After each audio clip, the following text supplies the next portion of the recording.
కేవలం ఒకే ఒక్క రోజు అంతే 10 లక్షల కోట్ల రూపాయలు ఆవిరైపోయాయి. ఎన్నో సంవత్సరాల నుంచి మనీ సేవ్ చేసుకుని ఈ స్టాక్ మార్కెట్లో ఇన్వెస్ట్ చేసిన వాళ్ళు హ్యూజ్ లాసెస్లోకి వెళ్ళిపోయారు. మొన్న ఎలక్షన్ రిజల్ట్స్ వచ్చినప్పుడు స్టాక్ మార్కెట్ క్రాష్ అవ్వలేదు. యూనియన్ బడ్జెట్ అనౌన్స్ చేసినప్పుడు కూడా బాగానే ఉంది. కానీ సడన్గా స్టాక్ మార్కెట్ ఇప్పుడు ఎందుకు క్రాష్ అయింది? కేవలం ఇండియాలోనే కాదు, ప్రపంచం మొత్తం ఇదే పరిస్థితి. అసలు దీనంతటికీ కారణం ఏంటి?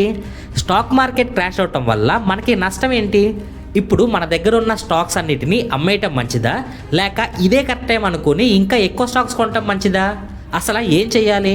వీటన్నిటి గురించి చాలా సింపుల్గా అరటికాయ ఒలిచి నోట్లో పెట్టే అంత ఈజీగా సింపుల్ లాంగ్వేజ్లో అందరికీ అర్థమయ్యే విధంగా మాట్లాడుకుందాం. నా పేరు Chandu Kodali. Let's start the show. అసలు ముందుగా స్టాక్ మార్కెట్ ఎందుకు క్రాష్ అయ్యిద్దో తెలుసుకుందాం. స్టాక్ మార్కెట్ క్రాష్ అంటే ఒకటే టైంలో హ్యూజ్ నెంబర్ ఆఫ్ పీపుల్ వాళ్ళ దగ్గర ఉన్న స్టాక్స్ని అమ్మటం స్టార్ట్ చేయటం.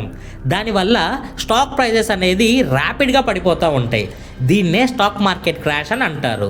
సేమ్ ఇదే విధంగా ప్రజలు తక్కువ టైంలో ఎక్కువ స్టాక్స్ కొంటా ఉన్నారనుకోండి, దాన్నే స్టాక్ మార్కెట్ బూమ్లో ఉందని అంటారు. అంటే స్టాక్ మార్కెట్ ప్రాఫిట్స్లో ఉందని అంటారు.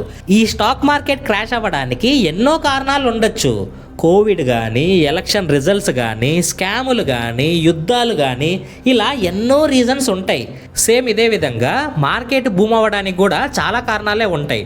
లైక్ కంపెనీకి హ్యూజ్ ప్రాఫిట్స్ రావచ్చు, లేకపోతే గవర్నమెంట్తో కలిసి ఏదైనా మంచి ప్రాజెక్ట్ చేయొచ్చు, లేకపోతే వాళ్ళ పాజిటివ్ మార్కెటింగ్ అనేది వర్కౌట్ అయ్యి మంచి సేల్స్ అవ్వచ్చు. ఇలా చాలా కారణాలే ఉంటాయి. మొత్తానికి ఒక స్టాక్ అనేది కొనాలన్నా ఆర్ అమ్మాలి అన్నా ఆ పర్టికులర్ పర్సన్ యొక్క మైండ్ సెట్ మీద డిపెండ్ అయ్యి ఉంటుంది. ఒకవేళ వాడు భయపడతా ఉన్నాడు అనుకోండి, స్టాక్ని అమ్మేస్తాడు. ఒకవేళ వాడు నమ్ముతుంటే ఆ స్టాక్ని కొంటాడు. భయం, నమ్మకం, కేవలం ఈ రెండింటి మీద మాత్రమే స్టాక్ మార్కెట్ వర్క్ అవుతుంది. సో ఇంతవరకు ఇదంతా క్లియర్ కదా. ఇప్పుడు సిచ్యువేషన్కి వస్తే స్టాక్ మార్కెట్ అనేది చాలా ర్యాపిడ్గా క్రాష్ అవుతుంది. అంటే ప్రజలు వాళ్ళ స్టాక్స్ని చాలా ఫాస్ట్గా అమ్మేస్తూ ఉన్నారు. అంటే మీకు అర్థమవుతుందా? వాళ్ళు ఎందుకో దేన్నో చూసి భయపడుతున్నారు. ఆ భయం వల్ల ర్యాపిడ్గా స్టాక్స్ అనేవి అమ్మేస్తూ ఉన్నారు. అసలు ఈ మార్కెట్ క్రాష్ ఎందుకు అవుతుంది? దానికి మెయిన్గా 3 రీజన్స్ ఉన్నాయి. అందులో ఫస్ట్ది ఎన్ క్యారీ ట్రేడ్. ఈ ఎన్ క్యారీ ట్రేడ్ గురించి తెలుసుకోవాలంటే మనం 1987కి వెళ్ళాలి. 1987 జపాన్లో కేవలం ఒకే ఒక్క రోజుల్లో జపాన్ స్టాక్ మార్కెట్ అనేది 15% క్రాష్ అయ్యింది. ఆ రోజునే బ్లాక్ మండేగా డిక్లేర్ చేశారు. దీనివల్ల జపాన్లో ఎకనామిక్ క్రైసిస్ అనేది స్టార్ట్ అయ్యింది. దాన్ని ఆపడానికి జాపనీస్ గవర్నమెంట్ ఒక పాలసీని తీసుకొచ్చింది. దాన్నే నెగిటివ్ ఇంట్రెస్ట్ రేట్ పాలసీ అని అంటారు. అంటే ఎగ్జాంపుల్గా మనం 1 లక్ష రూపాయలు లోన్ తీసుకుంటే దానికి జనరల్గా ఇంట్రెస్ట్ కట్టాలి. లైక్ 5% అని, 6% అని, 8% అని ఎంతో కొంత ఉంటుంది. మనం రౌండ్ ఫిగర్గా ఒక 10% అనుకుందాం. మనం ఆ లోన్ కట్టేటప్పుడు 1,10,000 రూపాయలు కడతాం. అంటే 10,000 రూపాయలు ఇంట్రెస్ట్గా కడతాం. కానీ ఈ నెగిటివ్ ఇంట్రెస్ట్ రేట్ పాలసీ వల్ల మనం ఏదైతే 1,00,000 రూపాయలు తీసుకున్నామో ఆ 1,00,000 రూపాయలు మళ్ళీ తిరిగిస్తే చాలు. దాని మీద ఎక్స్ట్రా ఇంట్రెస్ట్ ఏం కట్టాల్సిన అవసరం లేదు. కొన్ని కేసెస్లో 98,000, 95,000 కట్టినా కూడా సరిపోతుంది. ఈ పాలసీ సేమ్ లైక్ మన సున్నా వడ్డీలానే ఉంటుంది. ఈ పాలసీ వల్ల జపాన్ వాళ్ళకి ఒక కొత్త ఐడియా వచ్చిందనమాట. జాపనీస్ కరెన్సీ ఎన్ కన్నా యుఎస్ కరెన్సీ డాలర్ అనేది వాల్యూ ఎక్కువ. దీన్ని అడ్వాంటేజ్గా తీసుకుని ఒక పెద్ద ప్లానే వేశారు. వాళ్ళు ఆ నెగిటివ్ ఇంట్రెస్ట్ పాలసీ ద్వారా లోన్లు తీసుకొని ఆ అమౌంట్ మొత్తాన్ని బయట కంట్రీ స్టాక్ మార్కెట్లో ఇన్వెస్ట్ చేయడం స్టార్ట్ చేశారు. మెయిన్గా యుఎస్ స్టాక్ మార్కెట్లో ఇన్వెస్ట్ చేయడం స్టార్ట్ చేశారు.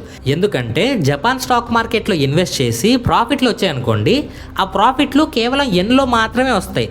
కానీ యుఎస్ స్టాక్ మార్కెట్లో ఇన్వెస్ట్ చేసి ప్రాఫిట్లు వచ్చాయనుకోండి, డాలర్స్లో వస్తాయి.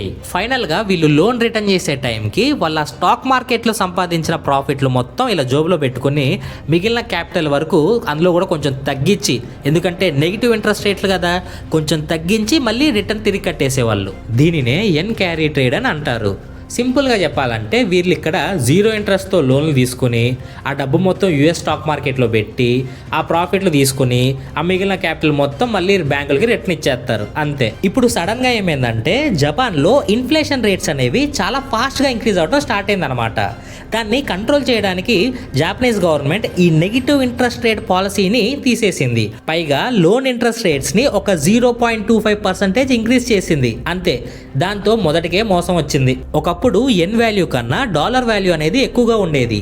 కానీ ఈ ఇంట్రెస్ట్ రేట్లు పెంచిన తర్వాత ఎన్ వాల్యూ డాలర్ వాల్యూ కన్నా చాలా పెరిగిపోయింది. ఒకవేళ డాలర్ నుంచి కరెన్సీని ఎన్లోకి ఎక్స్చేంజ్ చేస్తే ఈ జపాన్ వాళ్ళు లాస్ అయిపోతారు. అమెరికాలో ఇన్వెస్ట్ చేస్తే ఎక్కువ ప్రాఫిట్లు వస్తాయని చెప్పి డబ్బులని తీసుకెళ్లి ఆ యుఎస్లో పెట్టారు. ఇప్పుడు డాలర్ రేట్ ఏమో పడిపోయింది. మళ్ళీ తీసుకున్న లోన్లన్నీ కట్టాలి విత్ ఇంట్రెస్ట్. ఈ భయం వల్ల జపాన్ వాళ్ళు యుఎస్లో ఉన్న వాళ్ళ స్టాక్స్ మొత్తం అమ్మటం స్టార్ట్ చేశారు. ప్లస్ జపాన్లో ఉన్న వాళ్ళ స్టాక్స్ కూడా అమ్మటం స్టార్ట్ చేశారనమాట.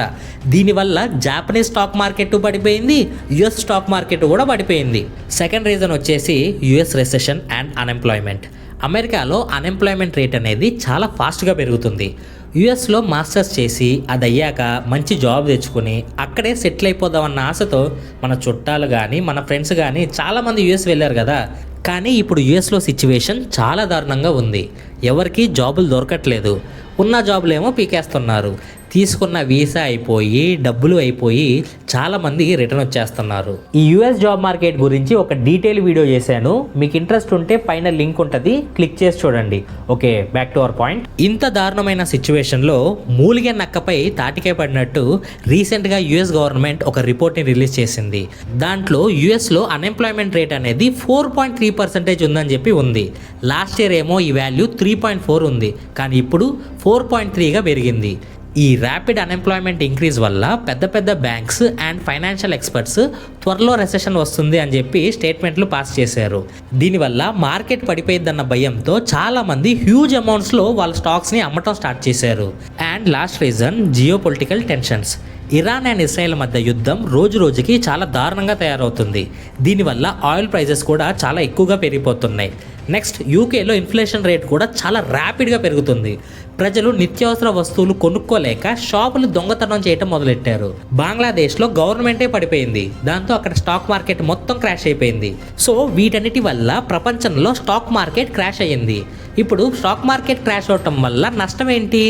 స్టాక్ మార్కెట్లో ఇన్వెస్ట్ చేస్తే నష్టం కదా, నేను ఎలాగో ఇన్వెస్ట్ చేయలేదు, మరి నేను ఎలా నష్టపోతాను అని మీకు డౌట్ రావచ్చు. ఈ స్టాక్ మార్కెట్ సడన్గా క్రాష్ అవటం వల్ల కంపెనీస్ అనేవి హ్యూజ్ లాసెస్లోకి వెళ్ళిపోతాయి. దానివల్ల లే ఆఫ్లు చేసి ఉద్యోగాలు తీసేస్తూ ఉంటారు. దాంతోపాటు కంట్రీ ఎకనామిక్ క్రైసిస్లోకి వెళ్ళిపోయే ఛాన్సెస్ అనేవి ఎక్కువగా ఉంటాయి. దానివల్ల ప్రతి దాని వస్తువు పెరిగిపోతుంది. పాల ప్యాకెట్ కానీ, సబ్బు కానీ, షాంపూ కానీ ప్రతి దాని వస్తువు పెరిగిపోతూ ఉంటుంది. ఫర్ ఎగ్జాంపుల్, మొన్న శ్రీలంకలో ఒక్క పాల ప్యాకెట్ 500 రూపాయలు పెట్టి కొన్నారు. సేమ్ అదే సిచ్యువేషన్ కూడా రిపీట్ అయ్యే ఛాన్సెస్ ఎక్కువగా ఉంటాయి. కానీ ప్రస్తుతం అంత బ్యాడ్ సిచ్యువేషన్ ఏం లేదు. ప్లస్ మన ఇండియన్ ఎకనామీ చాలా స్ట్రాంగ్ ఎకనామీ. బట్ ఈ సడన్ స్టాక్ మార్కెట్ క్రాష్ వల్ల కొంతకాలం ఇండియన్ ఎకనామీలో చేంజెస్ అనేవి వస్తాయి. సో ఫైనల్గా ఇప్పుడు మీ దగ్గర ఉన్న స్టాక్స్ మొత్తం అమ్మేయటం మంచిదా, లేకపోతే ఇప్పుడు స్టాక్స్ కొనటం మంచిదా, దీని గురించి మాట్లాడుకుందాం. ఒకవేళ మీరు షార్ట్ సెల్లర్ అనుకోండి, షార్ట్ టైం ఇన్వెస్టర్ అనుకోండి, ఈ టైంలో స్టాక్స్ అనేది కొనటం కానీ అమ్మటం కానీ రిస్క్. మార్కెట్ ఇంకా డౌన్ అయ్యే ఛాన్సెస్ ఉంది. సో మీరు తక్కువ లాస్లోనే సెల్ చేసుకోవటం బెటర్. ఒకవేళ మీరు లాంగ్ టర్మ్ ఇన్వెస్టర్ అయితే మీరు స్టాక్స్ని హోల్డ్ చేసుకోవటం బెటర్. ఎందుకంటే లాంగ్ టర్మ్లో మార్కెట్ మళ్ళీ బూమ్ అవుతుంది. నెక్స్ట్, ఇప్పుడు స్టాక్స్ కొనటం మంచిదేనా?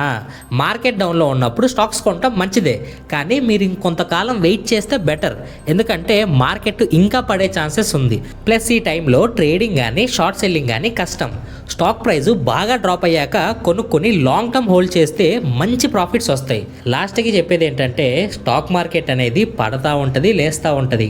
ఏ టైంలో ఏ స్టాక్ కొనాలా, ఏ ట్రేడ్ చేయాలని చెప్పి మీరు ఓన్గా రీసెర్చ్ చేసుకుని ఆ సినారియోస్ అన్నీ చెక్ చేసుకుని అప్పుడు డెసిషన్ తీసుకోవాలా. Okay, that's all for today. ఈ వీడియో మీకు ఇన్ఫర్మేటివ్గా అనిపిస్తే వీడియోని లైక్ చేసి మీ ఫ్రెండ్స్ అండ్ ఫ్యామిలీకి షేర్ చేయండి. Thank you.